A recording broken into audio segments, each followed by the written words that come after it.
What's up guys, and welcome back to the channel. The holidays are fast approaching, making it a perfect time to spread a little joy. And what better way for me to do that than by giving back to my Brawl Stars community. Today, we're diving into an emotional story of teamwork, friendship, and heartbreak. Meet Santiago. Santiago is a player who I met after using the Search for a Team feature for at least 20 minutes. As you can see, he seems to be a pretty new player who really likes Mortis. But more importantly, he's my new best friend. And just like any best friend would do, I'm going to be attempting to carry him to his first max rank brawler. But there's a twist. I'm only going to be able to use brawlers that I have a Brawl-A-Day skin for, and if I lose with them once, they're out for the rest of the push. So with my newfound friend and a hope for the future, we queued into our first game. And I was happily surprised when I saw that two of our enemies were in the bronze tier. Surely we can't lose, right? This first game was kinda like the getting to know you phase in a relationship. I had to see, what made Santiago Santiago? Was he born as a Mortis lover?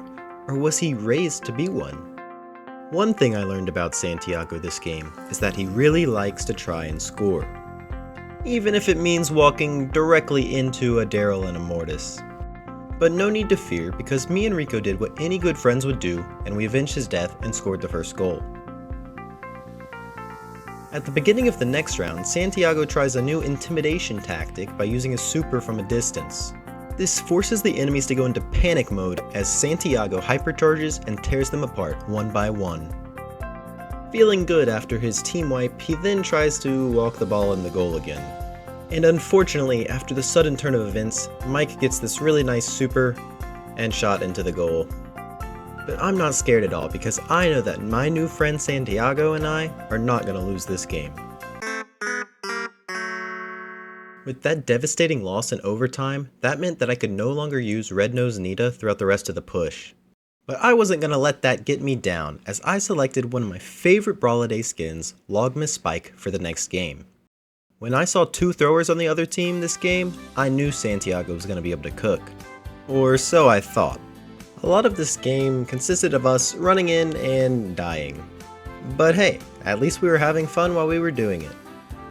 Eventually, after a couple more deaths, our BB was able to pop her hypercharge and get a goal. This now gave us the lead of 1-0, a lead which we would hold till the end of the game. Now, Santiago's stats might not have been the greatest at 1-8, but after this win, I was feeling hopeful that we could totally beat this challenge. Unfortunately for me, these next few games would prove a little bit more difficult than I thought. First, we had Frank, Primo, and Dynamike. Then it was Cordelia, Surge, and Chester. Followed by a Surge, Dynamike, and Mortis himself. Now, after those three losses, it's safe to say I was feeling a little demoralized, but that could have never prepared me for what happened next. He invited one of his friends to play with us, and I queued in as Holiday Party Frank. I knew as soon as I saw the team comp that this one was not looking good. And while we tried our best, and I threw out some stuns, it just wasn't enough, and we ended up losing for the fourth time in a row. Now, losing in Brawl Stars is bad enough, but imagine my surprise when I load out of the game and my best friend Santiago isn't there. There are truly no words to describe how much pain I was in this moment. Me and Santiago, we were best friends since the moment we met each other. We scored some goals together, we died together, most importantly we had fun together. But now he was gone, and I didn't know what to do.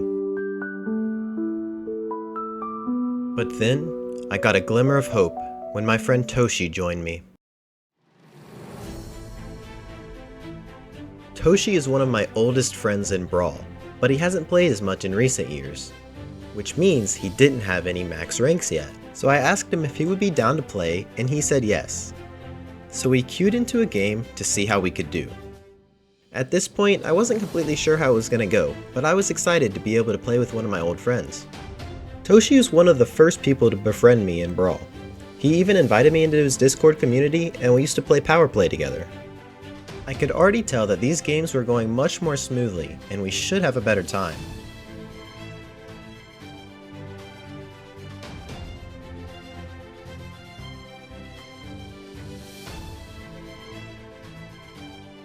Before I knew it, I had scored, taking the lead at 1-0. As much as I missed Santiago, this just felt right. A few Nita Bears later, and before I knew it, we had won the first game. And if I did my math correctly, that means we only have to win 2 more to get a surge to max tier. For the next game, I recruited one of my friends to help on the Kenji. He did a really great job of helping us deal with this thrower here, and we were definitely starting to get into a flow.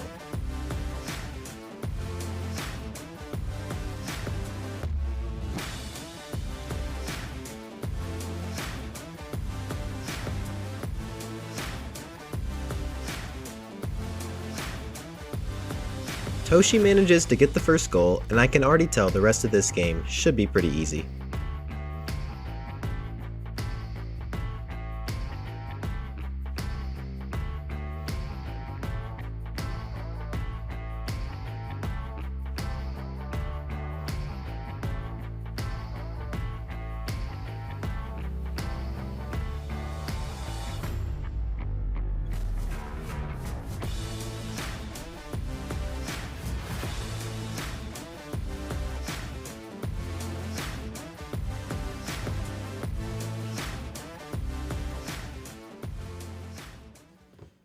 I was now just 1 game away from successfully carrying one of my friends to his first max rank brawler.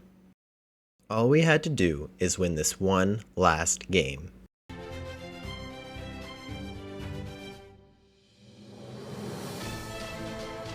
As I was editing this video, I realized there might be something to learn from this. The first thing is that some friends come and go. You know, Santiago, when times got tough, he didn't really stick around. So make sure to cherish those friends that will stay with you even in the hard times. Lesson number 2. Just because you fail once doesn't mean you can't succeed the next time. It's not about how many times life knocks you down, but it's about how many times you get back up and try again. And lesson number 3. Life isn't always about getting the trophies. Oftentimes in Brawl Stars, getting trophies can become an obsession. This can happen in real life too. I'm not saying not to chase your goals. I'm just saying to be grateful for where you are in life right now. The older I get, the more I start to realize that maybe life isn't always about the destination, but about the friends you make along the way. I'm so thankful for all the friends that I've made through Brawl, and look forward to meeting more in the future. Okay, now that I got all of that stuff out of the way, if you're still watching this video, you likely enjoy my content, and I have a little something special for you. In the Brawliday spirit, from now until December 25th, I'm going to be doing a giveaway in my Discord server for 3 Brawl Pass Pluses. All I ask for in return is that if you do decide to enter the giveaway, do something nice for someone in your life. If you've enjoyed the video so far, make sure to like and subscribe, it really helps me out being a small creator and all. Also, make sure to comment what you want to see me do next. I have a lot of plans for the future, and I'd really appreciate if you wanted to come along for the ride. Alright, now let's get back to the Brawl Stars. Our final game went to overtime and we were able to take the dub, securing Toshi's first max tier brawler. We did end up losing 5 of our Brawliday skin brawlers, but I decided to reset them when we switched people. So there you have it guys, Toshi's first max rank brawler. Thank you guys so much for watching this far in the video. If you do want to keep up to date with all things Arrow, make sure to check out those links in the description. Don't forget about that Brawl Pass Plus giveaway, and I'll see you guys next time.